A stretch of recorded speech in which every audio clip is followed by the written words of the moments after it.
के वासी धौलीदारों के राजा शंकर संकट हरना शंकर संकट हरना तेरे कैलाशों का अंत न पाया तेरे कैलाशों का अंत न पाया अंत बेअंत तेरी माया ओ भोले बाबा अंत बेअंत तेरी माया।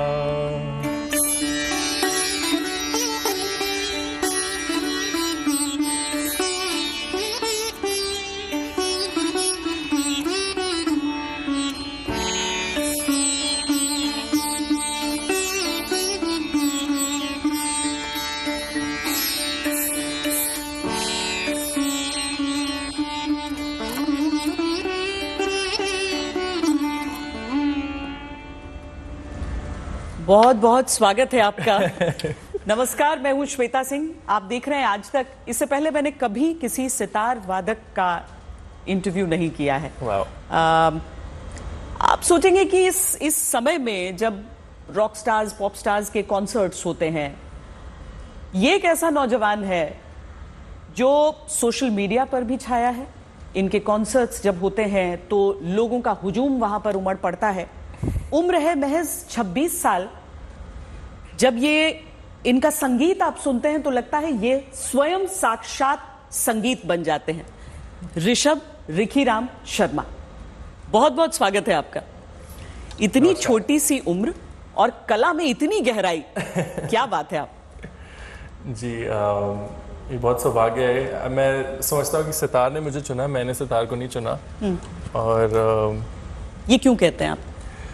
क्योंकि जब हम सितार और सारे साज हमारे समक्ष थे when we were growing up, पिताजी बनाते हैं, पिताजी का ही इंस्ट्रूमेंट है संजय। हाँ, ये कहानी भी मैं आपसे सुनना चाहती हूँ वैसे। तो मैं पहले गिटार बजाता था क्योंकि गिटार कूल लगता था सबको बचपन में। हाँ। और लड़कियां भी इम्प्रेस हो जाती थी, गिटार बजाते थे, 4 कॉर्ड आ जाती थी। तो हाँ।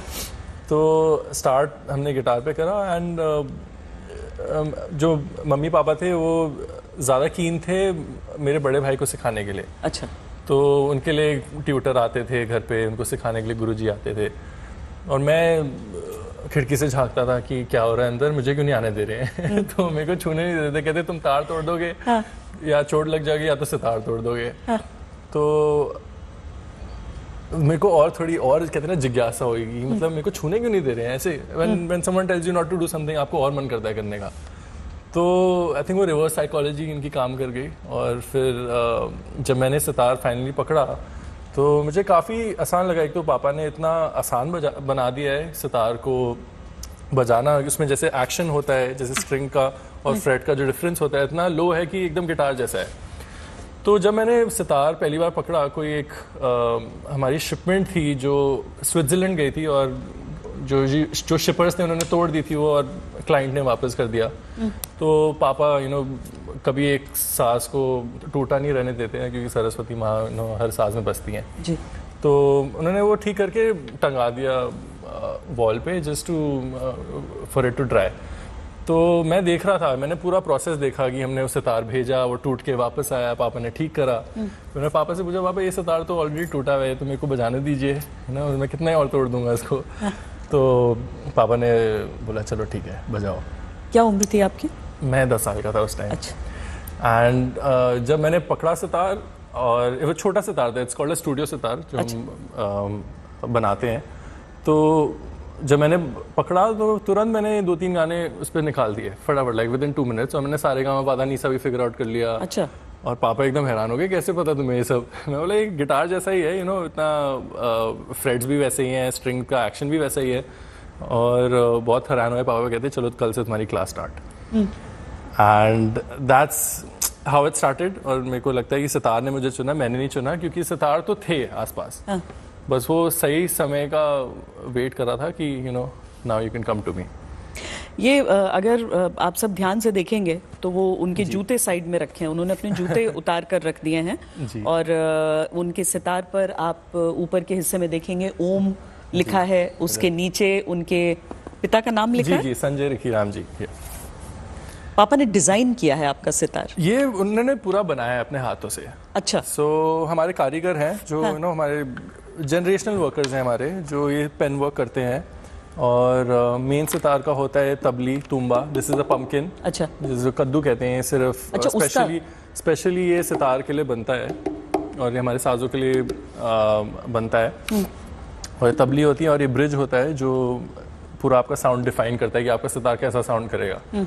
तो ये कारीगरी मेरे पापा की है पूरी, फ्रेट्स का शेप से लेके आपकी तारें और ये आपके जो खूटियाँ हैं, सारी चीज़ें everything is handmade by him. अच्छा जी। और ये जो मैंने आपके जूतों की तरफ पॉइंट किया कि आप उतार कर फिर बैठे हैं यहाँ पर तब बजा रहे हैं? जी, सरस्वती वंदना कर रहे हैं हम लोग। तो जूते अक्सर गंदे होते हैं, तो हम अगर साफ सुथरा रखना चाहे अपना म्यूजिक तो जूते साइड में रखे तो अच्छा रहता है। ये आपके संस्कार हैं, आपकी सीख है या आपने धीरे धीरे खुद सीखा है? किसी ने बताया नहीं, we have to learn and adapt. तो हम देखते थे उस्ताद लोग क्या करते हैं। अक्सर कुछ लोग हैं जो अपने जब स्टेज पे बैठते हैं तो अपने पैर नंगे रखते हैं।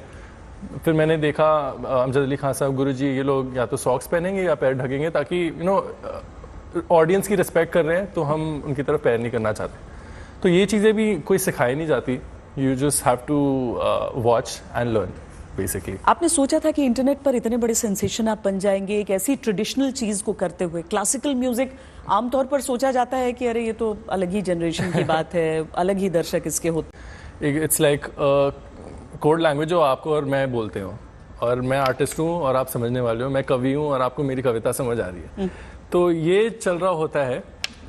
तो वो कविता समझने के लिए भी आपको एजुकेशन चाहिए, वो या तो आप स्कूल में सीखें या किसी गुरु के अंडर सीखें।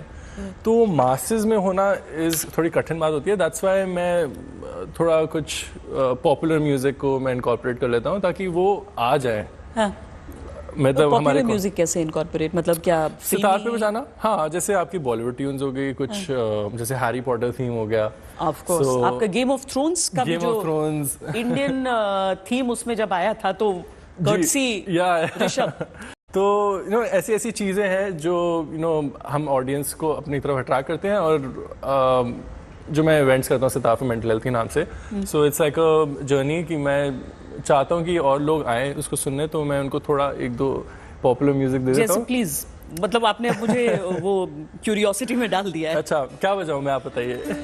नहीं, जो आपको लगता हो कि सबसे ज्यादा लोगों को खींच लेता है। मैंने आपको बताया कि मुझे बहुत क्लासिकल इंस्ट्रूमेंट्स के बारे में पता नहीं है। जी। और मैं आपके साथ बॉलीवुड गाना बजाते हैं, कोई तुम ही देखो ना करके गाना है।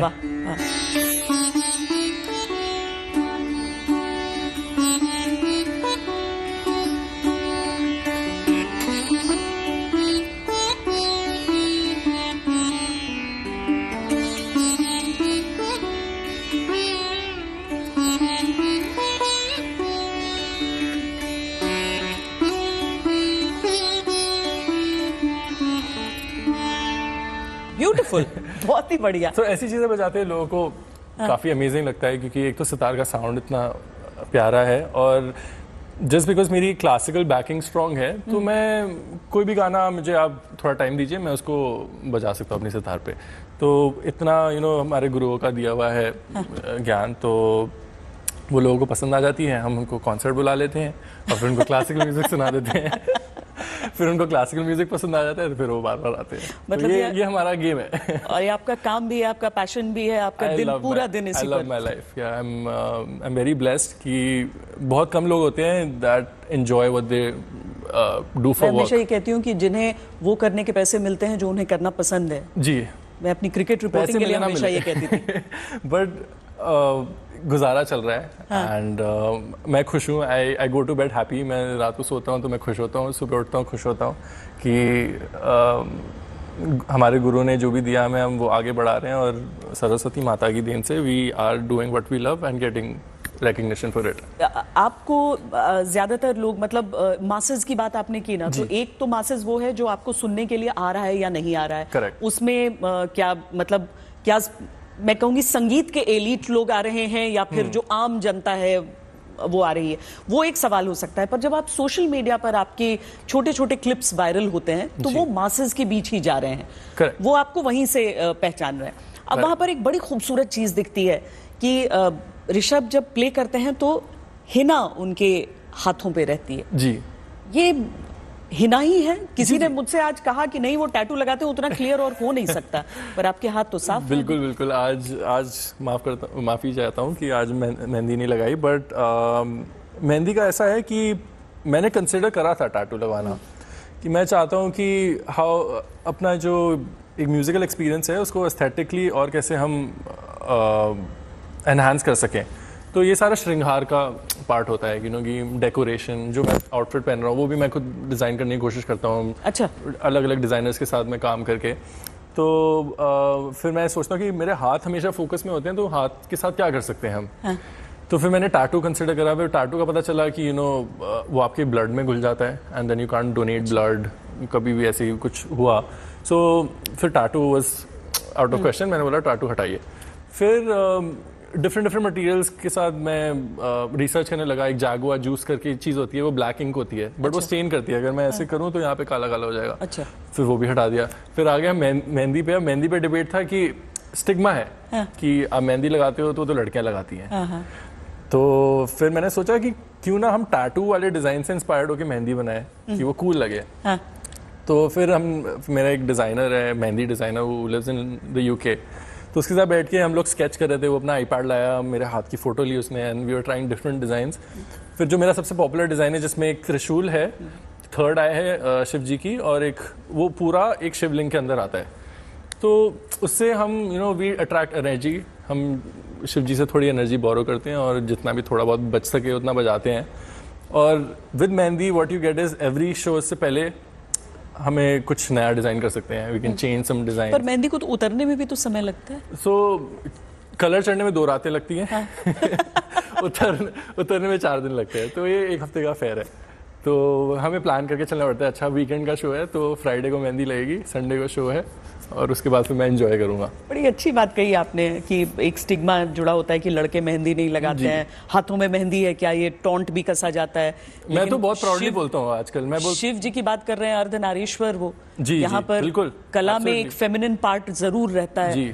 और आप उसे बहुत ही गर्व के साथ आप नहीं, मैं तो बहुत प्राउडली बोलता हूँ। जैसे मेरे हाथ में मेहंदी लगी होती है, यार आप वो उठा दो, मेरे हाथों में मेहंदी लगी है। तो आई एम वेरी प्राउड। अच्छा, आपने मेंटल हेल्थ के लिए सितार जी की शुरुआत की है। वो पूरा कॉन्सेप्ट जरा बताएं कि क्या सोच रही है आपकी। सितार फॉर मेंटल हेल्थ मेरा छोटी सी एक इनिशिएटिव है जो मैंने अपने नाना जी के गुजरने के बाद स्टार्ट करा। सो मैं अपने नाना जी से काफ़ी क्लोज था and he was like a third parent. कि मम्मी पापा तो हमें छोड़ के चले जाते थे नाना नानी के पास, और नानू के साथ मेरा बॉन्ड काफ़ी स्ट्रांग हो गया था। He was like my best friend, वो मेरे इतने करीबी दोस्त थे। मैं दोस्तों से भी वो बातें नहीं करता था जो मैं नानू से करता था। हाँ, बीट में लाइक लड़कियों के बारे में बातें, खाने पीने के बारे में, ट्रैवल, एवरीथिंग। सो जब वो गुजरे तो I fell into depression, because loss of life often leads you to depression. तो मैं काफ़ी एक बहुत ही मुश्किल वक्त था मेरे लिए टू कोप कि वो अब हमारे बीच नहीं रहे। एंड फिर मैं थेरेपी गया एंड अल्टीमेटली म्यूज़िक मेरे को उस सैडनेस से बाहर लेके आया। तो मैं पूरा श्रेय म्यूज़िक को देता हूँ। और होता क्या है कि अगर आपको कुछ नई चीज़ डिस्कवर करते हो, कि आपको कुछ खुशी मिला है, तो मैं बोलूँगा कि आप चलिए मेरे साथ, मैं आपको एक चीज़ दिखाता हूँ। क्योंकि मैंने बहुत अच्छी नई चीज़ डिस्कवर करी है। So that was the feeling कि मैं चाहता था कि बाकी दुनिया भी एक एक्सपीरियंस करे। And then I started doing sitar for mental health sessions on Clubhouse और इंस्टाग्राम पे।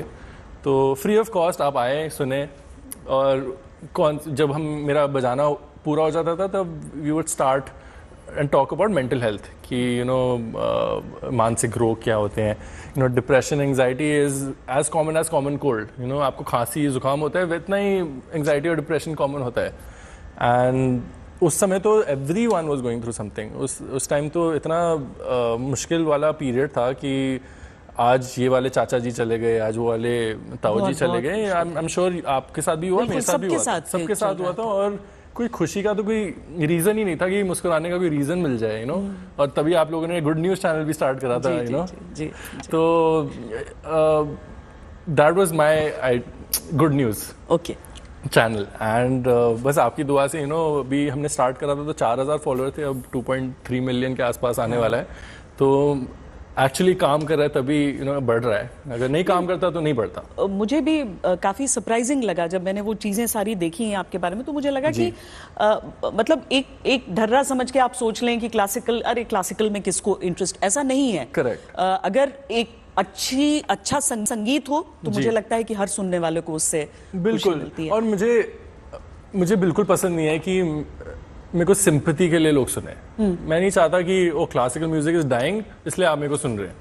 मेरे को आप सुने कि आपको अच्छा लग रहा है, हाँ। तभी सुनिए, मतलब मत सुनिए। देखिए ना, जाकिर हुसैन को भी अगर हम देखें, उस्ताद जाकिर हुसैन को, तो वो तबले में वो रॉक स्टार बिल्कुल रहे।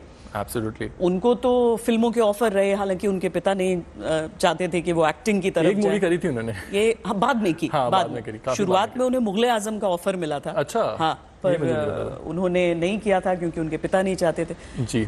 आपको क्या फिल्म, क्योंकि आप देखने में आप एक बेहद खूबसूरत नौजवान हैं, आप जो इंस्टाग्राम पर देखते होंगे वो भी जानते होंगे, और मैं सामने से देखकर भी ये बोल सकती हूँ आपकी माँ बेहद खूबसूरत है। आपकी फैमिली में सारा श्रेय उधर ही जाता है, यहाँ पे सारा श्रेय वही जाता है।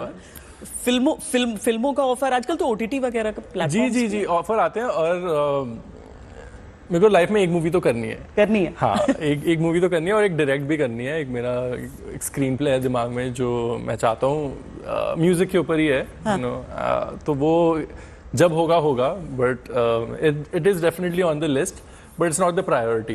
अभी प्रायोरिटी है कि सितार मेंटल हेल्थ आगे बढ़े, और मैं चाहता हूँ each and every soul on this planet should hear sitar once.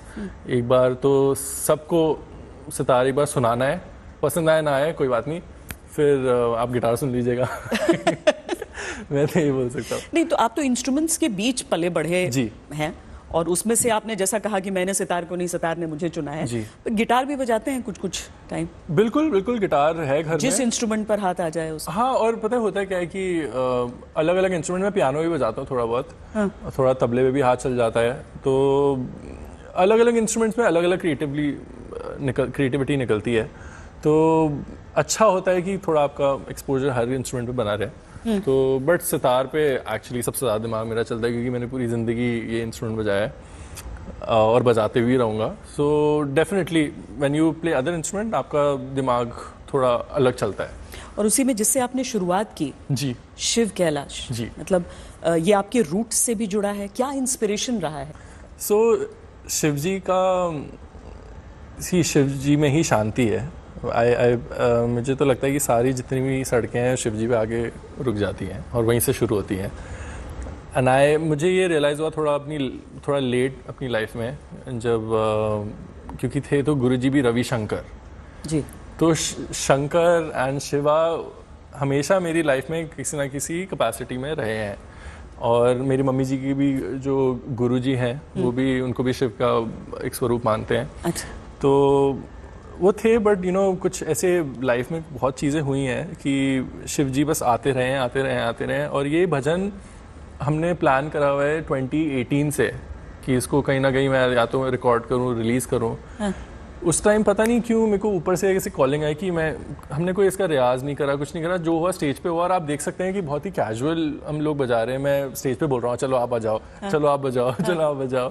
तो पता नहीं रिक्वेस्ट तो काफ़ी आ रही थी, बट जो हुआ उस मोमेंट में हुआ। और आई बिलीव कि शिव जी ने बजवाया जो बजवाया उस टाइम भी, और वो इतना प्यार मिल रहा है उसको। अभी मैं वाराणसी गया था तो काशी विश्वनाथ में वो बज रहा है। हाँ। तो मतलब अच्छे मन से गाया तो सही जगह पहुंच रहा है। एंड अभी मैं पशुपतिनाथ भी गया था वहाँ पे काठमांडू में बजाने, तो वहाँ पे भी सब लोग वही गा रहे हैं। तो अलौकिक होगा बिल्कुल। बिल्कुल। सो अब पता नहीं अब शिव जी ने क्या प्लान करा है, मैं तो बस फॉलो कर रहा हूँ वो जो रास्ता उन्होंने अभी दिखा दिया है। बट शिव जी बार बार आते रहते हैं और दिखाते रहते हैं कि हाँ मैं हूँ। और चूंकि आपने पंडित रविशंकर का नाम लिया, जी तो जी आप उनके सबसे छोटे और अंतिम शिष्य हो। जी जी। सो मैं गया था उनके पास, एक्चुअली नहीं, उन्होंने मुझे चुना। Again this is a very interesting story because उन्होंने मेरे को डिस्कवर करा यूट्यूब पे। अच्छा। हाँ, तो उन्होंने मेरा पता नहीं किसी ने कोई मेरा वीडियो डाल दिया था, उसमें मेरा नाम उन्होंने पढ़ा, ऋषभ रिखीराम शर्मा, और तुरंत मेरे पापा को कॉल करा, कहते अरे संजय इसमें रिखीराम लिखा है इस बच्चे के नाम में, ये तुम्हारा बेटा है? कहते जी हाँ गुरुजी मेरा ही बेटा है। अभी स्टार्ट करा है, मैंने ही सिखाना शुरू करा है क्योंकि पापा जी मेरे पहले गुरु थे। तो पापा को उन्होंने कॉल करा, कहते मैं अभी लंदन में हूँ बट मैं जब दिल्ली आऊँगा तो ऋषभ को लेके आइए और मैं इसको सुनना चाहूँगा। तो हम लोग बस नॉर्मली पहुँच गए वहाँ पे, फूल और थोड़ी मिठाई लेके गुरुजी के पास जैसे जाते थे, देखा तो वहाँ पे पूरा पूजा का माहौल है। हाँ अच्छा। पूरा सब माहौल पूरा पूजा वाला है। और फिर मैंने थोड़ा गुरुजी के लिए बजाया, मैंने रागेश्वरी बजाया था, फिर तिलक का मुद बजाया था। फिर गुरुजी कहते कि तुम्हारा मैंने रिकॉर्डिंग सुना था यूट्यूब में, तिलक का मुद गलत बजा रहे थे तुम। अच्छा। और फिर गुरुजी ने सितार उठाया और तिलक का मुद बजाया, और मैं आपको बता देना चाहूँगा कि उससे प्यारी और ब्यूटीफुल चीज़ मैंने आज तक ज़िंदगी में नहीं सुनी। मेरे पूरे रोंगटे खड़े हो गए और मैं, this is the 12-year-old me is like wow. फिर गुरुजी ने सितार रखा, फिर बोलते कि इसमें काफ़ी पोटेंशियल है इस बच्चे में, तो अगर आपकी आ गया हो तो मैं इसका गुरु बनना चाहूँगा और इसको जितनी मेरे पास ज़िंदगी बची है उतना मैं इसको सिखाना चाहूँगा। मम्मी पापा का जैसे कहते हैं ना जॉ ड्रॉपिंग रिएक्शन कि पूरा मुंह खुला का खुला रह गया उनका। एंड कहते हैं भगवान स्वयं नीचे आके, लोग तरसते हैं बिल्कुल उनके दर्शन हो जाए, तो स्वयं कह रहे हैं कि मैं इसको शिष्य बनाना चाहता हूँ। स्पीचलेस। पापा जो भी अपनी हकलाती आवाज में बोलते, गुरुजी आपका बच्चा है और मैंने आपको ये समर्पित कर दिया, आपको जो करना है सीधा करिए। तो उसके बाद फिर जाता था मैं, ये लोग मेरे को स्कूल के बीच में से उठा देते थे वहाँ से स्कूल से, और वहाँ पे हमारी छुट्टी की पर्ची कटती थी DPS आकेपुरम में। और मेरे को वहाँ से स्कूल से छुड़वाते थे, हम गुरुजी के पास जाते थे, हम वहाँ पे लंच वंच करके एवरीडे। देन मैं जाता था हमारे स्टोर गोल मार्केट में, फिर वहाँ पे थोड़ा टाइम स्पेंड करता था, फिर मैं रविशंकर सेंटर वापस जाता था। और गुरुजी एक शिष्य हैं परिमल सदाफल जी, सीनियर मोस्ट डिसाइपल, फिर उनके साथ वो हम रिव्यू करते थे गुरुजी ने आज क्या सिखाया है। अच्छा। So that was like the typical day in my life कि हर रोज ये हमारा स्केड्यूल होता था जब भी गुरुजी वाज इन टाउन। बहुत सारी चीजें आपकी जिंदगी में हुई हैं जो मतलब जो डेस्टिनी, किस्मत, उस बात पर विश्वास करें, और आपकी सितार से भी जुड़ी हुई है कहानी आपके पिता के साथ। जी। तो अभी आपको मैं एक किस्सा बताता हूँ, जो अभी मैं पशुपतिनाथ मंदिर में गया था। और पापा मेरे साथ ट्रैवल नहीं करने वाले थे, और बट नानी को इतनी ऐसी कुछ इंट्यूशन हुई कि वो कहती कि नहीं आप भी जाओ उसके साथ, पहली बार जा रहा है नेपाल, पता नहीं क्या एक्सपीरियंस होगा बट आप जाओ। और ऐसा कोई प्लान नहीं था पापा का, पापा तो आराम से अपना रिलैक्स कर रहे थे घर पे और मैं जा रहा हूँ एयरपोर्ट अपना बैग लेके, सितार लेके। और बट उन्होंने बिल्कुल जैसे मैं एयरपोर्ट पहुंचा, उसकी नेक्स्ट वाली फ्लाइट, मतलब वो टैक्सी पकड़ के टुक द नेक्स्ट फ्लाइट। और हुआ क्या, जब मैं वहाँ पहुंचा पशुपतिनाथ के दर्शन करके मैं अपने होटल आया, सितार रखी हुई थी वहाँ पे, और आज तक ऐसा नहीं हुआ है कि मेरे हाथ से सितार स्लिप हुई हो। मैं 16 साल से सितार बजा रहा हूँ, मतलब मेरा एक ऑर्गन बन गया है। पता नहीं क्या हुआ, मेरे हाथ से सितार स्लिप हुई और सितार टूट गई। अच्छा। और मेरे हाथ कांप रहे हैं, मेरे को शाम को शो बजाना है। कितने घंटे बाद? 4-5 घंटे में। और मेरी रिहर्सल थी उस टाइम जब ये टूटा, तो रिहर्सल भी नहीं हो पाई, वो तो कैंसिल हो गई। मैंने बोला चलो शो तो बजा पाऊँ। तो फिर मैं पापा को कॉल करा अपनी गिड़गिड़ाती हुई आवाज़ में, मैंने बोला पापा सितार टूट गया। तो फिर पापा भागते हुए आए ऊपर और उन्होंने बोला कि थोड़ा फेविक्विक लाओ, थोड़ा सैंड पेपर लाओ, थोड़ा ये लाओ। तो हमने किसी को भेजा, वो सामान सारा लेके आए। 1 घंटे में उन्होंने सितार ऐसा कर दिया कि वो पहले से भी अच्छा बोल रहा था। वो ये सितार है क्या? ये दूसरा वाला है। अच्छा। वैसे इसके लेकिन वो आपने उस दिन उसके साथ उसी सितार पे मैंने बजाया उस रात, और मेरे हाथ ठंडे हो गए थे। सितार बिल्कुल इधर से उधर नहीं हुआ, ट्यूनिंग बरकरार थी, और पता नहीं कैसे करते हैं। I am very grateful to him. Rishabh, बहुत ही अच्छा लगा है आपसे बातचीत करते हुए, लेकिन आपको धन्यवाद देते हुए मैं ये कहूँगी कि जो एक आपने जिक्र किया ना कि पंडित रविशंकर ने जब आपको देखा तो आप कहा कि ये गलत बजा रहे हैं, जी जी जी। वो सही बजा कर हम चाहेंगे। अच्छा ठीक है। तो ये गाना मैंने रिलीज भी करा हुआ है, इसको तिलक का मोद के नाम से है, और ये चीज़ गुरुजी ने हमें सिखाई। 2 लाइन बजाऊंगा इसकी जी। मैं। तो हम इनको सरगम बोलते हैं। अच्छा। तो हमारे म्यूजिक में कॉम्पोजिशंस होती हैं। सरगम ऐसी कॉम्पोजिशन होती है जो आपको राग समझने में हेल्प करे। तो it's like introduction to a raga basically. तो वही गुरुजी ने बजाया और इतना सुंदर लगा कि मैंने उसको एक गाने में बना के रिलीज कर दिया ताकि सब लोग सुन पाए उसको।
अद्भुत। मेरा भी यही रिएक्शन था जब मैंने सुना था। बहुत बहुत धन्यवाद हमसे बातचीत करने के लिए। आप यहाँ पर आए स्टूडियो में, एक नए रूप में हमारा स्टूडियो आज रहा। बहुत ही अच्छा लगा आपसे बातचीत। बिल्कुल। अब कुछ अभी मैं वापस आऊँगा, मैं वैसे रहता न्यूयॉर्क में हूँ, बट मैं वापस आऊँगा मार्च में, और हम सितार फॉर मेंटल हेल्थ का एक 12 सिटी का टूर प्लान कर रहे हैं। अच्छा। तो आप भी आए उसमें, और सारे दर्शक आए, और हम लोग साथ में मेंटल हेल्थ और म्यूजिक सेलिब्रेट करें। जरूर, हम चाहेंगे कि हमारे भी आज तक के मंच के जरिए भी हम ये आगे कुछ करें। साहित्य का मंच हमारा रहता है और ऐसा कुछ जरूर हम सोच सकते हैं। बहुत नोबल कॉज है। बिल्कुल, मार्च में। बहुत बहुत धन्यवाद ऋषभ। बहुत आगे जाइए और इस संगीत को बहुत आगे तक, दुनिया के कोने कोने तक ले जाइए। Thank you so much. Thank you. नमस्कार।